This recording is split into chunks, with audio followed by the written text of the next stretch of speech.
Have you ever fallen so hard you thought you'd never get back up? Welcome to our channel, the place where future billionaires come to get inspired. If you're new here, subscribe for more great stories. Our story today is about a man named Ethan Cole, a former rising star who plummeted hard and had to claw his way back up. He was a natural at architecture. Even at 28, he'd won awards for his buildings, which were functional yet stunningly beautiful.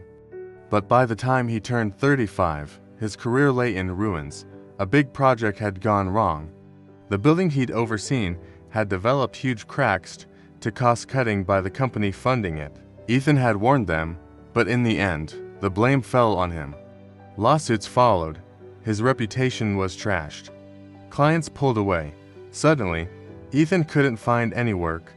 He took on small consulting jobs, but even those dried up after a year. The worst part wasn't the loss of money. It was the silence. Friends stopped calling. Colleagues stopped returning his calls. At night, Ethan would stare at the ceiling and repeat the same question over and over again. Am I not good enough? He felt like a climber who had slipped off the peak of success and was stuck at the bottom of a dark and lonely valley. One winter morning, he was wandering near the edge of town when he spotted an old man whittling on a wooden bench. He sat down beside the man and soon they were chatting. The old man, whose name was Samuel, was a retired stone mason. He had built bridges and churches across the region, but he admitted most of his early attempts had failed. The cracks in my work, he said, weren't the end of me. They were my teachers. He looked at Ethan, his eyes twinkling. So, what brings you to this corner of the world? Ethan hesitated and then poured out his story. When he finished, Samuel nodded understandingly. I know what you need, he said finally. You need to climb a mountain. A mountain, Ethan echoed, confused. You need to climb Greyhorn Mountain, Samuel said, pointing to a snow-capped peak outside the city. Not for the view, but to remember how to climb. The next weekend, Ethan packed some supplies and started up the mountain. For the first hour, his breath came easily, but soon his legs burned and his backpack felt like chains. Every few steps, his mind screamed, "What are you doing? You'll fail here too." But then he remembered Samuel's words, "Mountains are meant to be climbed," and he pushed on. At one point, a storm rolled in.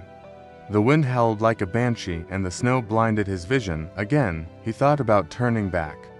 But through the blur, he noticed a small cairn, stones stacked by other climbers to mark the path. Someone else had battled this storm and left a sign of hope for those who followed. Leaning on that thought, he pressed forward. Hours later, Ethan reached a plateau near the summit. He collapsed, his chest heaving. As the storm around him slowly subsided, he noticed the vastness of the view stretching out below him. Tiny houses, a winding river, and the endless sky above him. Tears streamed down his face. For the first time in years, he felt truly alive. The mountain had not given him answers about architecture, lawsuits, or his reputation. It had given him something far more valuable, proof that he could endure. As Ethan made his way back down the mountain, he realized that the mountain outside was only a reflection of the mountain within. Failure, he understood, was not a wall, but a step.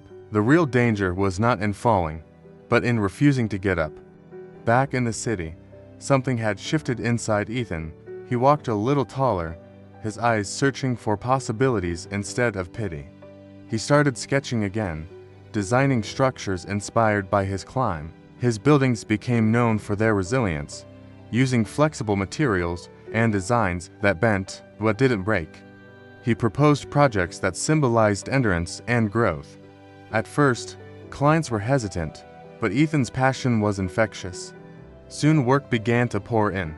5 years later, Ethan was no longer the architect who had failed.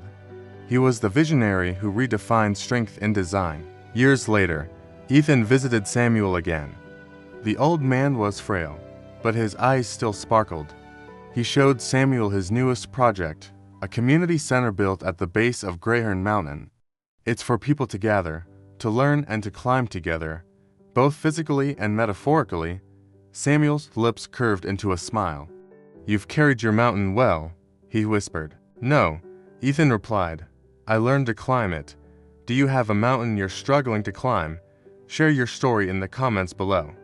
And if you found inspiration in Ethan's story, don't forget to subscribe for more stories of people who dared to climb their own mountains and emerge stronger on the other side.